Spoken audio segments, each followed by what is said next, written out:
¿Quiénes vinieron los 2 días? Así a full, a fondo. ¿Quiénes hoy todo el día? ¿Y quiénes llegaron recién? Tipo, corté la oficina y me vine para acá. Buenísimo. Los que vinieron los 2 días, ¿cómo la pasaron? ¿Bien? ¿Olla? ¿Sí? ¿Qué onda el café? ¿Bien? Bien. Los 2 tipos de café, usan el triple. Bueno. Por otro lado, dividamos al mundo, como siempre. ¿Quiénes toman el café o las infusiones sin azúcar, sin edulcorante y sin ninguna porquería extra? Bueno, y la contra, ¿quiénes toman con mucha azúcar y porquería y esas cosas?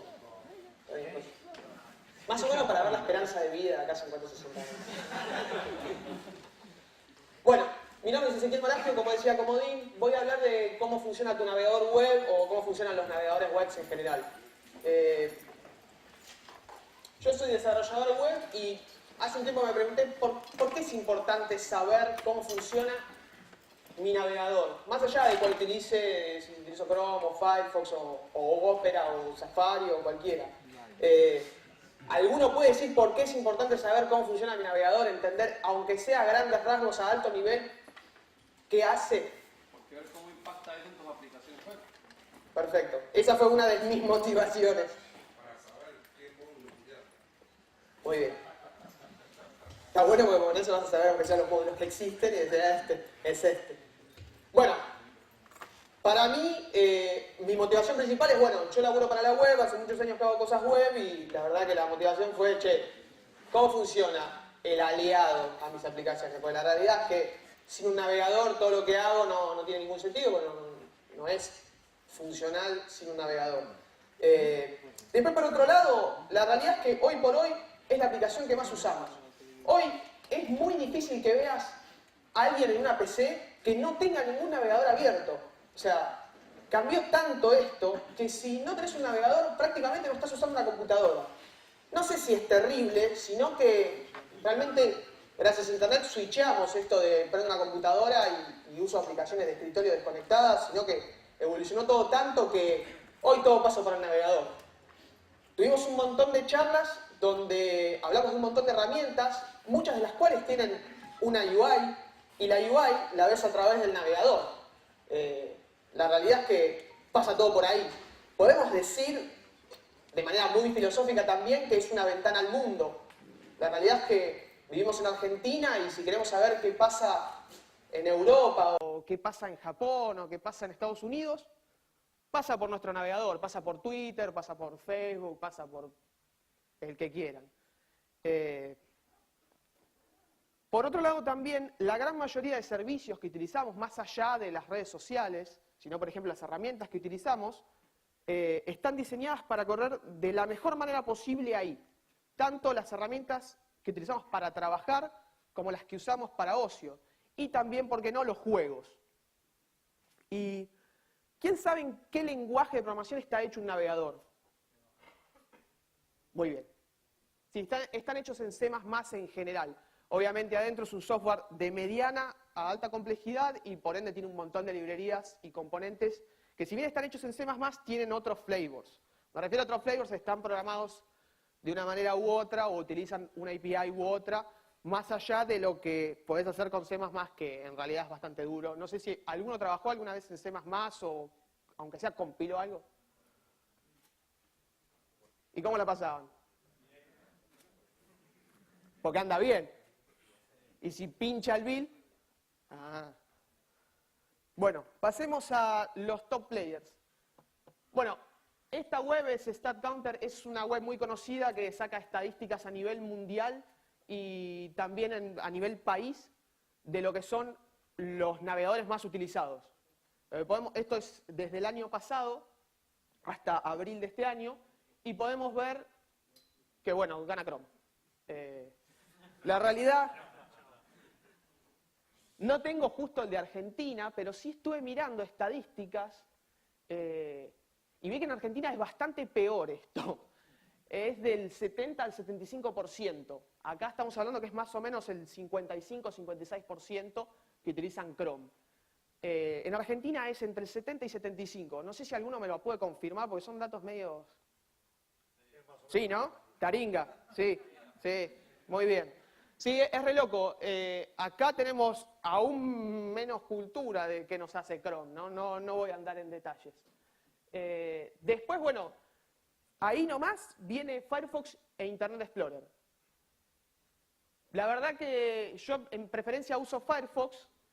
Firefox e Internet Explorer se dividen entre el 20 y el 25% entre los dos, lo cual es bastante poco, es menos de la mitad de Chrome. Lo cual hace que pensemos que la realidad es que todo el mundo usa Google y va y baja el Chrome y usa el Chrome y chau. O sea, cierra en eso. Antes, no sé quiénes desarrollan hace mucho tiempo para la web, Internet Explorer era nuestro karma, era el enemigo. Por suerte hoy las cosas cambiaron bastante. De hecho, el navegador Internet Explorer cambió bastante y ya no es el monstruo. Hoy por hoy uno trabaja y nada, las cosas generalmente andan en todo. Después por ahí abajo viene Safari, que tiene más o menos entre el 8 y el 10 a nivel mundial. Yo no sé, yo no conozco mucha gente que use Safari como primer browser. Sí conozco gente que usa Safari para algo, pero la verdad que como primer browser no. ¿Quién usa Safari como...? Ay, mami. Uruguay. Bueno, y después muy por abajo, entre el 1 y el 2%, dependiendo el hype y todo eso, es Opera. Y después, bueno, más, o sea, entre el 0 y el 0,5% hay un montón de navegadores, no sé, Iceweasel, por ejemplo.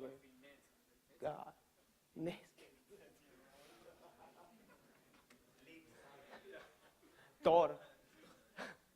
Bueno, ya metiéndonos un poco más en los componentes que intervienen, es decir, bajando ya de nivel a las capas que resuelven el problema de un navegador, hay una chica que hizo una investigación bastante potente, le llevó unos 2 o 3 años hacerla, está publicada ahí abajo, es en la gran mayoría de cosas que investigó y que dice ella es en la que se basa esta charla, así como tantas otras que andan dando vuelta que hablan de lo mismo.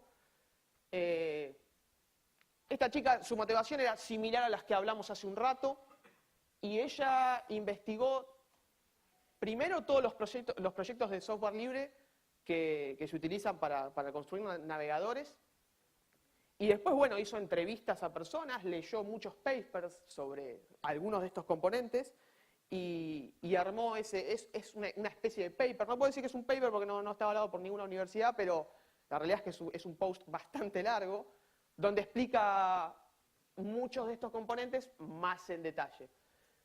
Yo lo que voy a hacer ahora es hacer un repaso de cada uno de estos y después me voy a centrar en dos. Vamos a hablar de la parte de networking y de la parte del rendering engine. Luego de eso voy a hablar un poco de los trends, que está bueno que esta charla esté al final porque muchas de las cositas de que voy a nombrar al final de los trends ya se estuvieron tocando un poco en algunas charlas. Por ejemplo, Rodrigo estuvo hablando de WebRTC y son cosas que se vienen con todo, son cosas que se están utilizando ahora, hoy por hoy, y cosas que van a evolucionar bastante. Y después también voy a mencionar, más que nada, algunas cositas que en su momento iban a tener los navegadores y después se hizo rollback. Se hizo rollback, pero más que nada porque el mundo cambia, sería. ¿Hasta acá alguna duda? ¿No? Joya. ¿Están dormidos? ¿Tomaron café recién? Bueno, el componente más fácil, por así decirlo, la UI. La UI no es más que los botones con los que interactúa el usuario, la navbar, alguna cosita más de lo que sería la carga de la página. No sé si recuerdan antes en las épocas de Dial-Up, no sé cuán viejos son, ¿no? Pero en las épocas de Dial-Up la barra de carga era un componente muy utilizado, del cual estábamos bastante pendientes, porque Internet antes no era como ahora. Y uno decía, loco, ¿cuándo carga? ¿Por qué se traban un tercio? Siempre se traban un tercio.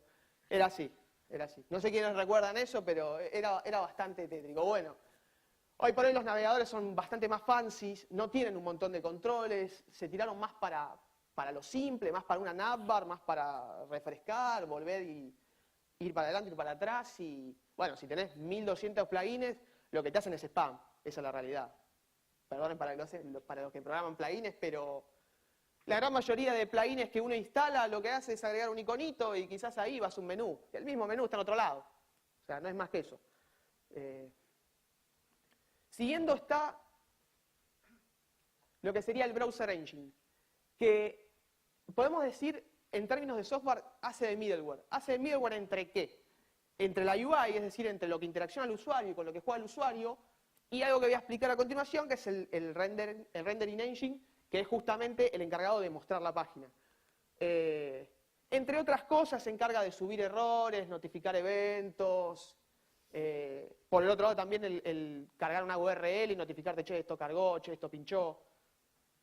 Y después viene el rendering engine, que sí podemos decir que es o el principal o uno de los principales componentes de los navegadores.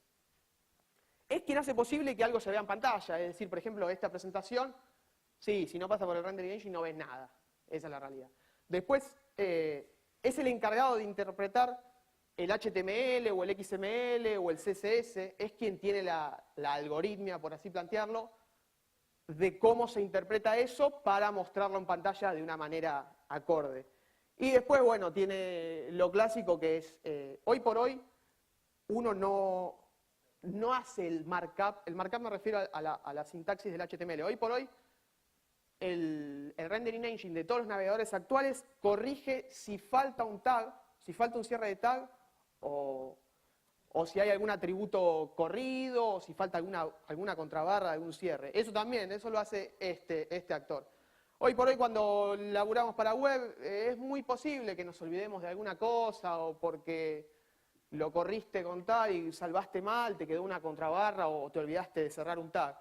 El navegador te lo resuelve. Antes no era así. No sé quién labura en web del 2000 para atrás, no era así. Yo cuando era pequeño, me acuerdo, no era así.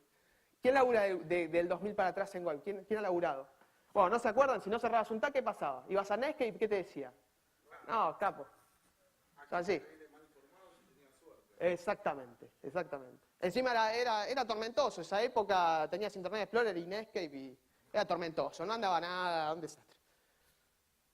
Pero bueno, evolucionamos bastante. Después, bueno, el componente de networking en sí maneja los aspectos de la comunicación y la seguridad entre la URL que queremos acceder y, bueno, dónde está físicamente, ¿no? El servidor que la provee. Después, hace un poco la interpretación del tipo de recurso que querés mostrar.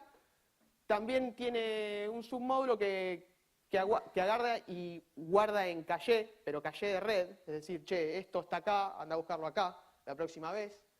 Y tiene algunos navegadores tienen un poquito de caché ya de los bytes que devuelve la respuesta del servidor, pero no todos. Otro componente es el intérprete de JS. ¿Quién labura con JS a menudo? Muy bien. ¿Y debuguean con las web tools y toda la perorata? Oye. Bueno, eso pasa por esto. O sea, de esto se puede armar 5 charlas tranquilamente de solamente este componente. Tiene un montón de flavors. Vamos a decir hoy por hoy que es el encargado de interpretar y ejecutar código JS y de subir ese código JS al rendering engine. Es decir, el output de lo que procesa el intérprete va directamente al rendering engine. Una cosa que quería poner en esta slide, que es muy loco, pero antes sucedía un montón. El usuario puede deshabilitar este componente. No pasa, o sea, de los otros componentes que hablé, es imposible deshabilitar la parte de networking. Sí puedes decir que estás desconectado, pero en realidad no puedes decirle que no interprete nada, que salte el proceso cuando querés mostrar algo. Este componente en su momento se podía deshabilitar. De hecho, los que laburábamos para web teníamos ciertas pautas, o sea, teníamos que tener en cuenta cierta semántica y un montón de programación extra para mostrar páginas que, si el JS estaba deshabilitado. ¿Alguno vivió esa época? La sufrió, más que nada. Bueno, no sé qué recuerdan. Era bastante feo. Tenías que hacer fallbacks de las páginas, lo que se conoce como un fallback. Pero... Claro, bueno. Exactamente. Es bastante, o sea, obviamente en esa época cuando todo el mundo deshabilitaba el JS, o había gente que deshabilitaba el JS, las UX de los principales sitios que visitabas no eran tan buenas como ahora. Ahora la verdad que si deshabilitas el JS, ya está, no puedes hacer nada. Hoy por hoy como está construida la red, si la web, si vos tenés habilitado JS, nos vimos, no se puede hacer mucho. Después hay otro componente que es el backend de la UI, que el backend de la UI también lo mismo, de este componente se puede armar una charla aparte y hablar de un montón de cosas.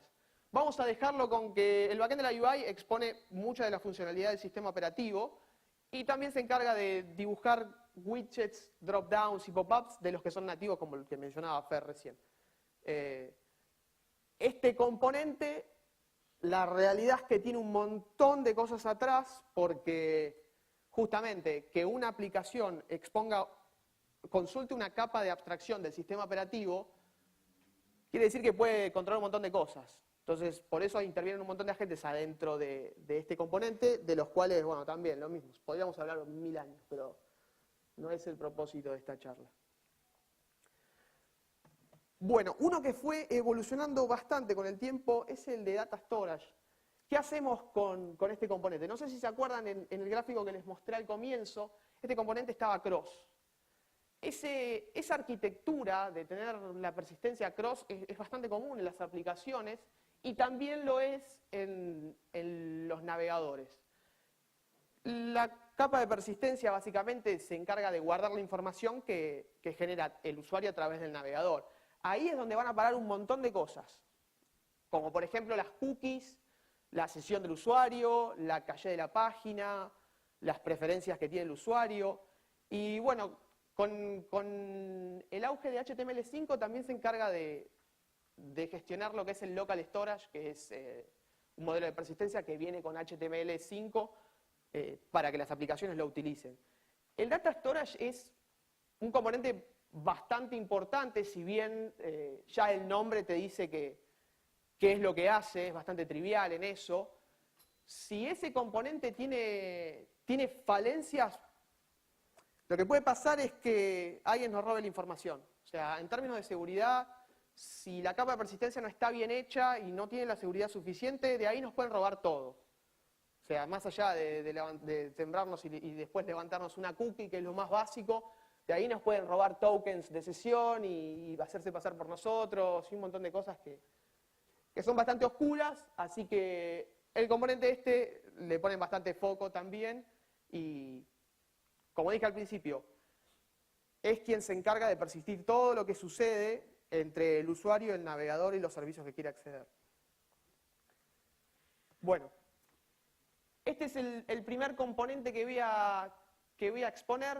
Es bastante simple lo que voy a decir de acá porque la realidad es que podemos entrar en bastante detalle y hay gente acá que sabe más que yo de esto, así que solamente mencionar un poco qué es lo que hace. Lo primero que hace el componente de networking es, mediante una URL, sabe a dónde tiene que ir a buscar qué cosa. Eso creo que ya se los dije al principio cuando lo mencioné. Es quien resuelve este tipo de cosas. ¿Alguna vez vieron este esquema? Sí. Levante la mano quien lo vio. En resumidas cuentas, lo que sucede acá es, le va y le pide a alguien que sabe a dónde tenés que ir, a dónde tenés que ir. Una vez que sabes a dónde tenés que ir, vas ahí. O sea, para simplificarlo bastante. Todo lo que explicó él es cómo es que los DNS actúan. Este es el nivel 1, por así decirlo, de DNS. Tenés el primero, el local DNS, podemos decir que es nuestro ISP. Después está el root, que es quien tiene, estos están más o menos acá. Y después, con esa información, vas y le preguntás a el que en realidad tiene la posta. Te dice, yo te digo que puede estar acá, perfecto. Le voy a preguntar a tal, que sí tiene una tabla mucho más acotada, a dónde realmente está, es decir, la IP final. Con esa información, eso vuelve a la parte del navegador, es decir, al lado del cliente, y el cliente con eso, el componente de networking lo que hace es, va a buscar al servidor adecuado el recurso. No es más que eso. ¿Alguna duda de eso? ¿No? Vamos. ¿Qué pasa después? ¿No? Porque hasta ahí lo que tengo es un montón de bytes que me vinieron del servidor donde está el recurso que yo quería acceder. ¿Qué pasa ahí? Y acá empieza lo bueno. La primera parte donde dice bytes y después pasan a caracteres y tokens es en gran parte algo que sucede en la capa de networking. lo que sucede ahí es, se pasan de todos esos bytes, por lo que sería un proceso de tokenización o el tokenizer, que lo que sucede ahí es, se le hace a todos los bytes un análisis léxico y se convierte todo eso en lo que serían tokens, que es todos los que están pegados al lado. ¿Qué son esos tokens? ¿No? Porque ahí más o menos nos podemos dar cuenta. Dice start tag body, después dice hello, después dice start tag spam, word, end. Los tokens son todos los componentes que tiene la página web. En este caso está, por ejemplo, el objeto body, el objeto spam y el contenido. O sea, hello es contenido y word es contenido. Eso lo que sucede acá es, una vez que tengo todos los tokens armados, ya el componente de networking se entiende y lo que hace es ya pasarlo al siguiente componente que vamos a exponer, que es el rendering engine. ¿Qué habíamos dicho que era? ¿Qué habíamos dicho que era?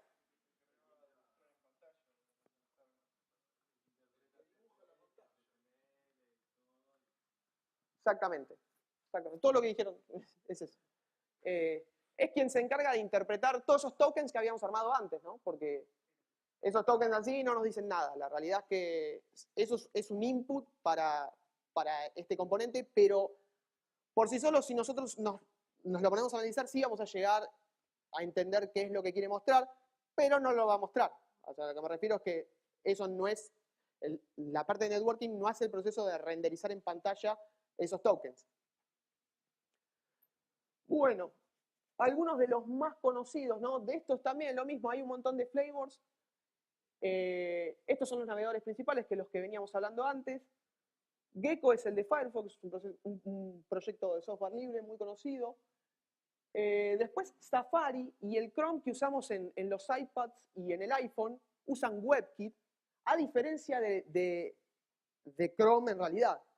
Chrome en realidad hace mucho tiempo que dejó de utilizar WebKit como motor de visualización, como rendering engine, y pasó a usar un proyecto que se llama Blink. Lo mismo, lo crearon ellos, lo hacen ellos, bla, bla. Opera lo toma y usa eso. Internet Explorer usa Trident hoy por hoy, que también lo mismo, eso es lo que gestaron de cero, es algo nuevo, es algo bastante mejor que lo que se venía utilizando antes. Y no más que eso. ¿Alguno hace aplicaciones híbridas? O sea, aplicaciones web mobiles, por así decirlo. O sea, con web containers. O sea, estamos hablando de que, perfecto. Y corren en las dos plataformas, perfecto. JS a fondo, perfecto. Toda la perorata, el punchy. Bueno. Este es el flow del componente de rendering engine. Son 4 pasos bastante simples. Con esto también podemos ponernos bastante técnicos. Yo lo voy a explicar a alto nivel, si bien hay algunas cositas que son bastante técnicas. Pero esto es el flujo de renderización de la gran mayoría de los navegadores si los miramos de manera genérica, ¿no?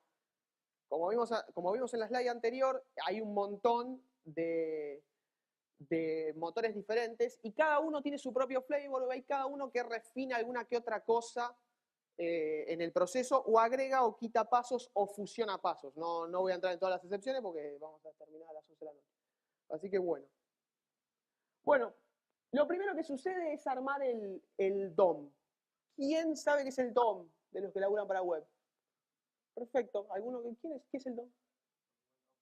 Perfecto. Las siglas componen el Document Object Model. Podemos decir que es esto que está al costado, si lo queremos abstraer de esta manera. Lo que sucede es que cuando obtenemos los tokens, lo primero que hacemos es armar ese árbol. Es decir, el árbol que te dice, son todos estos objetos los que tenés en pantalla, los que tenés que mostrar. Por otro lado, acá sucede lo de cerrar los tags. ¿Por qué sucede lo de cerrar los tags? Porque asumimos que el árbol está perfecto, es decir, la sintaxis de este árbol cierra. ¿Por qué? Porque después lo que sucede es se recorre recursivamente. Entonces, si hay algo que falta, esa recursión va a pinchar. Entonces, acá el navegador se encarga de pincelar un poco los errores, es decir, de cerrar esos tags que no están. Luego de eso, lo que pasa es se arma el árbol de rendering. ¿Qué es esto en sí? Acá lo que se hace es, se ve todos los estilos que tiene la página. Y en base a eso, se hace algo muy parecido al DOM. ¿Se entiende? O sea, se hace algo muy parecido al DOM. Y después lo que se hace es fusionar eso. ¿Se entiende? Es decir, tengo los objetos de HTML, que son las etiquetas, con el estilo que le quiero aplicar. ¿Se entiende? Luego de eso, acá surgen lo que son las prioridades. Los que laburan con CSS lo saben bastante. Es decir, algo que está inline, o algo que está en el navegador por default tiene más prioridad que todo el resto, algo que está inline tiene más prioridad que la hoja de estilo, y si la hoja de estilo tiene important, tiene más prioridad que todo. Acá es donde pasa eso. Esa orden que sucede en los navegadores sucede en esta parte del flow. El tercer paso es el tema de alinear. Al árbol anterior lo que habíamos dicho que teníamos era todo el DOM, es decir, todas las etiquetas que tiene, qué estilo le corresponde, pero todavía no está nada posicionado. En el tercer paso, antes de pintarlo, lo que sucede es, se utiliza ese árbol que teníamos como input y lo que se hace es asignarle a cada elemento las coordenadas en X y en Y a dónde va a estar. Es decir, dónde es que va a estar dibujado este componente en pantalla. También lo mismo. ¿Vieron que habíamos dicho que teníamos que cerrar los tags y que el árbol ese tenía que ser válido? Es por lo mismo, acá lo vuelvo a recorrer todo al árbol. Hago un proceso recursivo para llegar a elemento por elemento para ver dónde lo tengo que posicionar, para darle un X y un Y. Acá es donde aparecen cosas como inline, block, line. Y después, por último, que les voy a mostrar un videíto, es bastante trivial lo que sucede a lo último. En base a todos esos componentes, se pinta. El proceso de painting también es bastante complejo. En cada rendering engine de cada navegador tiene un flavor distinto, pero también volvemos a lo mismo. La primitiva es que se recorre el árbol que habíamos armado antes y se pinta. Se pinta con todas las cosas que sabemos con las que tenemos que pintar. Lo mismo, acá si hay una imagen, lo único que se hace es, se trae la imagen y se la muestra. También, volvemos. Los 4 pasos de rendering son una recursión del árbol que armás al comienzo. Por eso, si ese árbol que armás está mal, todo el proceso va a pinchar. Igualmente, justamente tiene manejo de errores y todo. Bueno, y ahora, como para cerrar, quería comentarles un montón de cosas que van a tener los navegadores y que han tenido y que han discontinuado. Las cosas que han discontinuado, no sé si alguien se acuerda que en su momento, los que laburan en web se van a acordar, en su momento un navegador iba a poder enviar SMS y vos ibas a poder guardar una agenda de contactos, similar a lo que hace un smartphone o un celular. ¿Alguno se acuerda de eso? Hace más o menos 10, 12 años. No, 10, 12 años, tampoco. No, 10, 12 años. ¿Alguno se acuerda de eso? Bueno, claro, más o menos, exactamente. Bueno, topándome, cuando estaba haciendo el research, vi, ese feature me llamó mucho la atención, porque en realidad evolucionamos un montón y hoy por hoy tenemos un smartphone y no es necesario denegar los contactos al navegador, ni mucho menos enviar SMS, el SMS murió prácticamente. Otros trends que se vienen son las aplicaciones en real time. Se está hablando mucho, ya hace un par de años. Todo lo WebRTC, WebSockets es lo que se viene. Después otra cosa más que se viene hablando bastante son lo de los componentes, los web components, que más que nada es reutilizar pedazos de HTML y CSS para simplificar, ¿no? Es poder reutilizar pedazos de HTML con semántica propia. Una de las cosas también que se viene mucho es justamente lo que habló Rodrigo ayer, que por eso es muy, muy bueno que lo hablaron, que es, hoy por hoy es muy feo ver un número de teléfono y tener que ir y anotarlo en tu celular para llamar o ir al teléfono de línea y discarlo. Estaría bueno que la experiencia sea toda unificada, es decir, vos le hagas clic ahí y mediante el navegador te comunica con quien te tiene que comunicar, como mostraron ayer, y puedas hablar ahí. Eso es algo que también se viene. Y otra, como para cerrar, es el tema de OpenGL 3D y todas esas APIs para hacer juegos. Los juegos vienen evolucionando bastante fuerte y es muy probable que en el navegador tengamos juegos de primera línea como... Exactamente, exactamente. Ah, y otra cosita más es, no sé si alguno conoce el Project Mindstorm, que es BitTorrent en el navegador. ¿Sí? Perfecto. Esas son todas cosas que se vienen. Y después, bueno, evolucionar las clásicas como usar la cámara, usar el micrófono. Eso está bastante estable, pero la idea es componer sobre el resto. Bueno, muchas gracias. No tengo más nada que decirle. Tampoco tengo tanta voz.